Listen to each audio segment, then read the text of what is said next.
Did you know that your brain codes time in geographical space? And when you understand this and know how to change it, you can make your life a whole lot better. And that's what Mike Mandel is going to teach us today. Right. Timelines. I think were probably discovered by Richard Bandler, but they are a wonderful thing to be aware of. When you think of something, your wording tends to connect with time in a way that shows where you put time. Now, let me show what I mean. They'll say, oh, he's put that behind himself now. Yes. Moved on from it. Or he's got nothing to look forward to. Metaphorically, we're seeing time in space around us. And some people see the past behind them, imagine it there. Some see the future in front. The question is, where's the present? Are you standing in it? There's two basic ways that we code time. And by doing this, it enables us to have a way of knowing when you say you left your car running. How do you know when that happened and that it isn't something that is going to happen tomorrow instead of 2 weeks ago? We have to have You have to be able to imagine where is that event in space. In space. And things in the past will be clustered around us depending on how we code time. And the further away they are, the further they're back in time. Right. So let's look at it. Let's do how do you elicit this for yourself? Yeah, here's a great one. This is a line that came from the late, great Tad James, great trainer. He said, if you were to ask your unconscious mind, and I'll ask you this, Chris. Okay. If you were to ask your unconscious mind what direction the past is for you, where would you point? That way. To the left. Just directly left? Like more like on an angle going backwards. All right. Yeah. And if you were to ask your unconscious mind which direction the future is for you, which way would you point?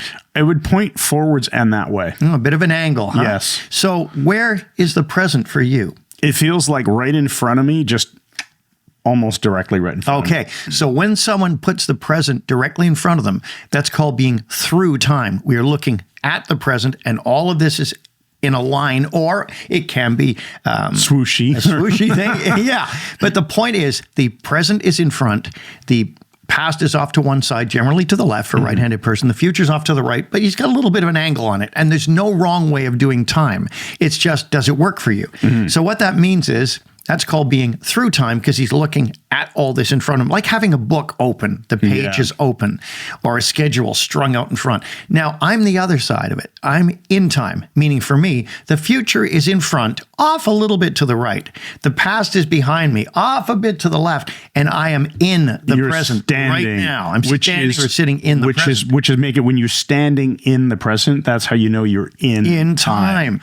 Now, the difference is because the past events are over my left shoulder like this, I can remember the past pretty easily. If I had that moved to be directly behind me, imagine it's that now, I'd find it more difficult to remember past events. Which is just a strange thing. It's the strangest thing, but the brain starts to put that back. Okay, so anybody can help anyone else or themselves elicit their timeline by asking, where is the past for you? If you do the presupposition, if you were to ask your unconscious mind, where does it place the past? Where the past is, where is the past? Point to it. Point to it. Oh, it's over there. Okay. Yeah, and always have to point to it, not say where it is. Yeah. Now, this is interesting because both of these, in time and through time, have different qualities to them. People who are through time, like Chris, we have the present in front of you.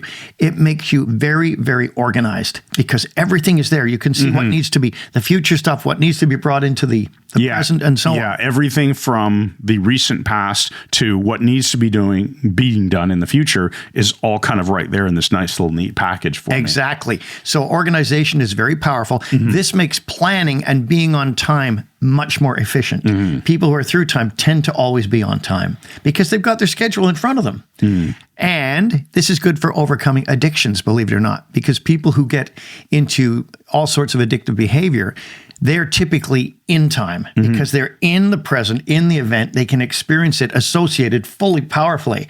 So if you switch them to through time, that is often enough to make them more organized and give them the ability to resist. So now is where we get to play with this a bit. When you say switch them to through time, we need to unpack this. What does that mean to someone who's only hearing about timelines for the first time in their life? How does someone use this information to elicit their own timeline, possibly change their own timeline, or work with a friend or colleague or something like that to help them out? I'll give you an example. So say somebody feels like, oh, my life is just too busy. I'm going crazy. It's too busy all the time. And they're in time, so they're in the emotion of it. Right. And when they say they're too busy, you'll notice everybody has a way of coding specific events.